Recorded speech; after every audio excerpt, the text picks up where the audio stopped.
តម្លៃរបស់ Bitcoin បានកើនឡើងពី 10,500 រហូតដល់ជិត 11,000 ក្នុងរយៈពេលតិចជាង 12 ម៉ោងអញ្ចឹងបើសិនបើអ្នកទាំងអស់គ្នាជាអ្នកដែលតាមដានព័ត៌មាននោះប្រកាសជាដឹងហើយថាមានអ្វីកើតឡើងទើបធ្វើឲ្យតម្លៃរបស់ Bitcoin បានហក់ឡើងប៉ុន្តែសម្រាប់ថ្ងៃនេះដែរខ្ញុំអត់មកនិយាយពីមូលហេតុផ្សេងៗដែលធ្វើឲ្យ Bitcoin ឡើងថ្លៃទេតែខ្ញុំនឹងមកនិយាយពី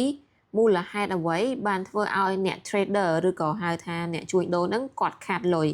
ពីព្រោះនៅពេលដែលតម្លៃរបស់ Bitcoin បានហក់ឡើងយ៉ាងខ្លាំងក្នុងរយៈពេលខ្លីអញ្ចឹងគឺមានចំនួនលុយ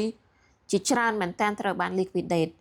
ដូច្នេះហើយខ្ញុំនឹងមកនិយាយពីមូលហេតុដែលធ្វើឲ្យអ្នក trader គាត់ខាតលុយប៉ុន្តែខ្ញុំសូមបញ្ជាក់ផងដែរថាមិនមែនតែអ្នកដែល trader ទាំងអស់ហ្នឹងគឺគាត់ខាតលុយទេហើយក៏មានអ្នក trader មួយចំនួនធំគាត់បានចំណេញលុយពីការហក់ឡើងនៃតម្លៃរបស់ Bitcoin ហ្នឹងដែរ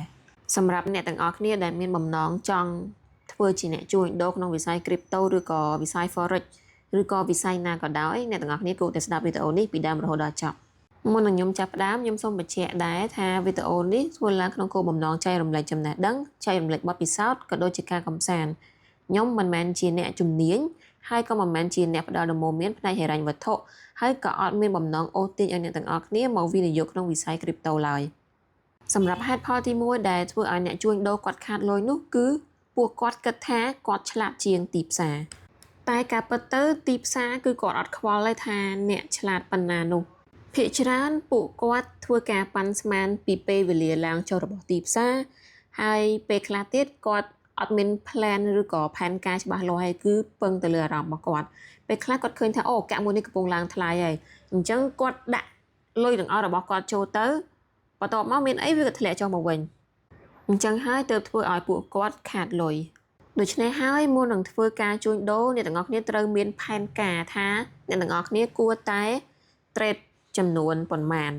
សម្រាប់ចំណុចទី2ដែលខ្ញុំនឹងយកមកនិយាយនេះគឺជាចំណុចដែលសំខាន់បំផុតសម្រាប់អ្នក trader ទាំងឡាយ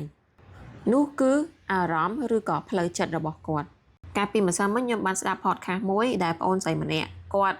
ល្បីនៅក្នុងបណ្ដាញសង្គមយើងដែរប៉ុន្តែខ្ញុំសូមអត់បញ្ចេញឈ្មោះទេដោយសារខ្ញុំអត់បានសុំការអនុញ្ញាតពីគាត់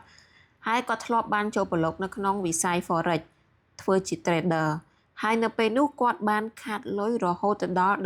$15,000 ចំណុចដែលគាត់លើកឡើងដែលធ្វើឲ្យគាត់ខាតលុយខ្លាំងបំផុតនោះគឺអារម្មណ៍ហើយនិងផ្លូវចិត្តរបស់គាត់នៅពេលដែលខ្ញុំស្ដាប់គាត់ហើយគឺខ្ញុំលើកមេដៃហ្មងគឺថាចំណុចហ្នឹងគឺជាចំណុចដែលត្រឹមត្រូវបំផុតដោយដែលខ្ញុំបាននិយាយពីវីដេអូមុនអញ្ចឹង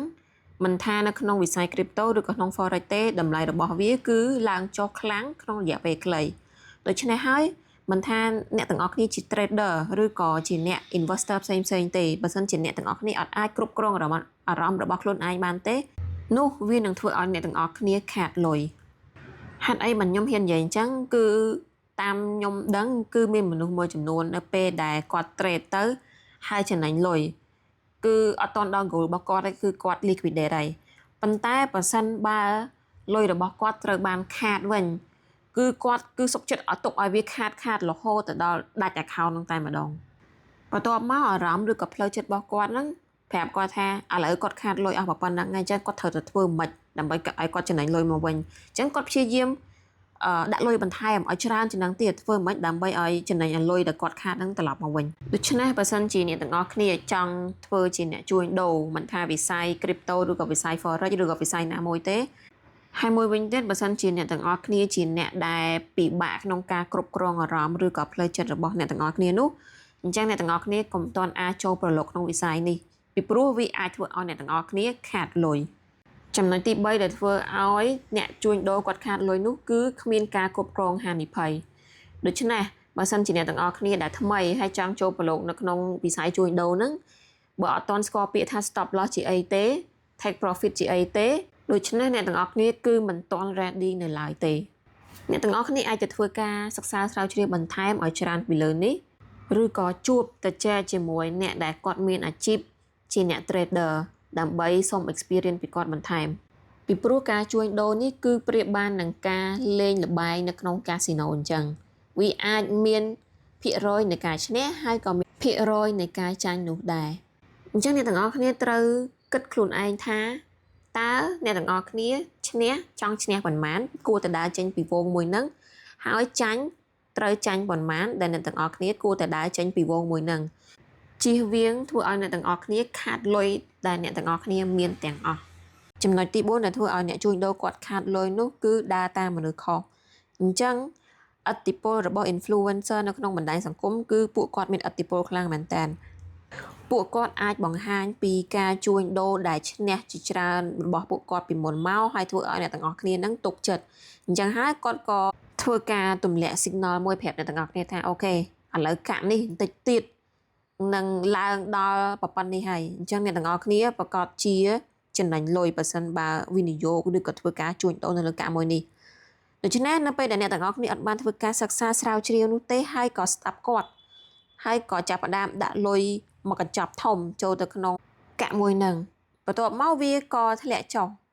ដូច្នេះហើយធ្វើឲ្យអ្នកទាំងអស់គ្នាខាតលុយបន្ទាប់មក influencer ទាំងអស់ហ្នឹងគាត់អាចចេញវីដេអូបញ្និយាយវិញថាអូដោយសារតែមូលហេតុនេះទៅធ្វើឲ្យការទូទីរបស់គាត់ហ្នឹងវាមិនត្រឹមត្រូវដូច្នេះបើសិនជាអ្នកទាំងអស់គ្នាអត់បានធ្វើការសិក្សាស្រាវជ្រាវនោះទេអញ្ចឹងដូចអ្នកទាំងអស់គ្នាបកគលជោគវាសនានៃការឈ្នះចាញ់ឬក៏លុយរបស់អ្នកទាំងអស់គ្នាហ្នឹងទៅឲ្យក្រុម influencer នោះអញ្ចឹងហើយបើលុយរបស់យើងគឺយើងជាអ្នកបកគលជោគវាសនាឲ្យវាព្យាយាមធ្វើការសិក្សាស្រាវជ្រាវដោយខ្លួនឯង